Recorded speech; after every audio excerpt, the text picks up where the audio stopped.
હેડે પડા અને પછી ચીસું એ ઢાળે તો ગાયન હોય થાકે એટલે અંબાની વાળા ઓમ આવે હોય કે મારી અંબે માના માથે કે ફૂલના ફર અલ્યા ઘરે જો ઘરે તારી મા માથે કે મચુરો ભણ એ ઉડાડી તો અંબા કે ખમા એટલે માતા પિતા કરવો જોવા માતા પિતા ના હોત તો આપણી કાયા ના હોત અને કાયા ના હોત તો તમે આ જગફળના માલતા ના હોત એટલે શું કીધું છે કે એક શબ્દ ગુરુદેવના એક શબ્દ ગુરુદેવ કા તાકા અનંત વિચાર સાચા જોગી મુનિ પંડિતા વેદ ના પાયા પાર એક શબ્દ જો તમારો ગુરુ મહારાજ નો હાથમાં આવી જાય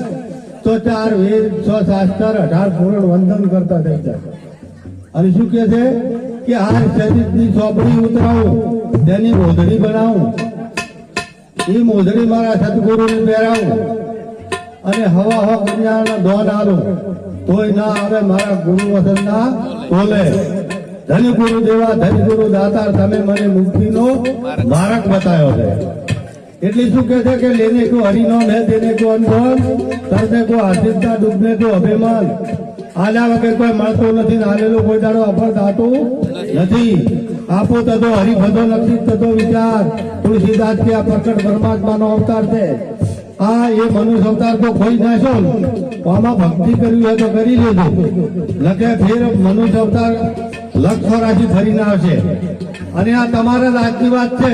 જો ભગત થાય તો ભગવાન મળશે અને દારૂડીઓ થશે તો પીઠું દર્શે ને દર્શે એટલા માટે ભક્તો કહેતા હોય છે બરોબર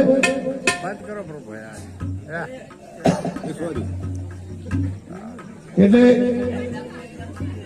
હવે આ તો સંતો કહેતા હોય છે પણ એમાં અમારા ધોળારામ સાહેબ હજી બાકી છે